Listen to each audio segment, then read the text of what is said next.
ஓடி விளையாடு ஓய்ந்திருக்கலாகாது. அதுக்கு தான் சூப்பர் சரவணா ஸ்டோர்ஸ்ல சம்மருக்கு ஆடைகள் வாங்கும் போது அவுட்டோர் கேம்ஸ் ஃப்ரீ.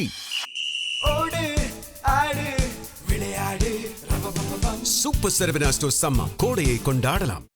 தமிழக அரசியலில் திருப்பம், கனிம வள கொள்ளைக்கு முற்றுப்புள்ளியா? விஜய் தலைமையிலான தாவேக அமைச்சரவை திட்டம் பேசும் பொருளாக மாறியிருக்கு.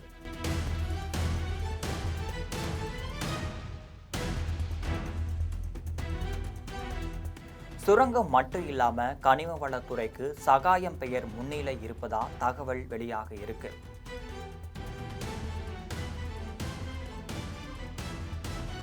நேர்மையின் அடையாளம் அமைச்சராக வந்தால் மாற்றம் உறுதியா அப்படிங்கிற எதிர்பார்ப்பு எழுந்திருக்கு.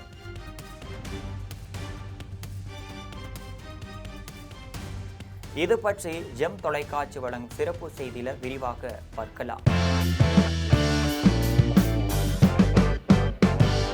தமிழகத்தில் கனிம வள கொள்ளைக்கு முற்றுக்கட்டை வைக்க கனிம வள கொள்ளையர்களுக்கு அதிர்ச்சி தகவலா IAS அதிகாரியாக இருந்த சகாயம் அவர்களை தாவேக அமைச்சரவையில் சேர்த்து அவரை சுரங்கம் மட்டும் இல்லாம கனிம வளத்துறைக்கு அமைச்சராகவும் தாவேக தலைவர் விஜய் ராஜினாமா செய்யும் திருச்சி கிழக்கு தொகுதியில போட்டியிட வைத்து அமைச்சரவையில் தக்க வைக்க முயற்சிகள் மேற்கொள்ளப்பட்டு வருவதாகவும் சூசகமா தகவல் வெளியாக இருப்பது தமிழக மக்கள் மத்தியில் பெரும் வரவேற்பையும் பெற்று இருக்குன்னே சொல்லலாம். ஏற்கனவே கனிம வள கொள்ளைக்கு எதிராக கடும் நடவடிக்கை எடுத்தவர் IAS அதிகாரி சகாயம் அவர்கள். மிகவும் நேர்மையான அதிகாரி என்று பெயர் பெற்றவரும் கூட. இதனால அவர் திமுக மட்டும் இல்லாம அதிமுக அரசுகளால் பந்தாடப்பட்டு முக்கிய பதவிகளில் அவரை தொடர விடாமல் செஞ்சிருந்தாங்க. மேலும் அவர் உயர்நீதிமன்ற உத்தரவுப்படி கனிம வள கொள்ளைக்கு எதிரான நடவடிக்கையில ஆய்வு செஞ்ச போது அரசு தரப்புல உரிய பாதுகாப்பு வழங்கப்படாத நிலையில சம்பவ இடத்திலேயே ஆதாரங்களை காப்பாற்ற சுடுகாட்டுல கட்டில் போட்டு இரவு உறங்கியவர் என்பதும் அது அவருடைய நேர்மைக்கு சிறந்த எடுத்துக்காட்டாகவும் விளங்கிட்டு தான் இருக்கு.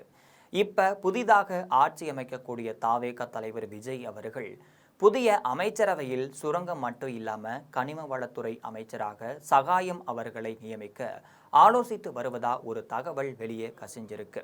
இந்த தகவலால கனிம வள கொள்ளையர்கள் பெரும் அதிர்ச்சியில உறைந்துள்ளதாகவும் சொல்லப்படுது. தாவேக தலைவர் விஜய் இயற்கையை பாதுகாக்க முக்கியத்துவம் கொடுப்பார் என்றும் அதனால கனிம வள கொள்ளைக்கு முற்றுப்புள்ளி வைக்க நடவடிக்கை எடுத்து வருவதாகவும் அமைச்சரவையில் அது தொடர்பாக மக்களுக்கு பாதுகாப்பான அளவில் தமிழகத்தை பாதுகாக்க வேண்டும் அப்படிங்கிற எண்ணத்தில் அனைத்து விவகாரங்களையும் கருத்தில் கொண்டு கனிம வள கொள்ளை நடைபெறாமல் தடுக்க வேண்டும் என்பதுதான் தாவேக தலைவர் விஜய் அவர்களின் முக்கிய நடவடிக்கையாக உள்ளதா சொல்லப்படுது. ஆகவே தமிழகத்தில் கனிம வள கொள்ளையர்களுக்கு காப்பு கட்டும் நடவடிக்கையை தாவேக எடுக்கும் என்பதுதான் தற்போதைய செய்தியா பார்க்கப்படுது.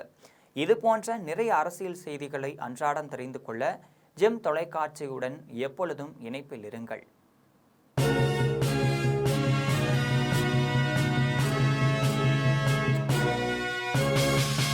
ஓடி விளையாடு ஓய்ந்திருக்கலாகாது.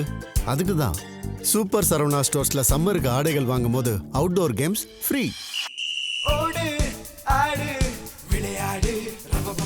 சூப்பர் சரவணா ஸ்டோர்ஸ் சம்மர் கோடையை கொண்டாடலாம்.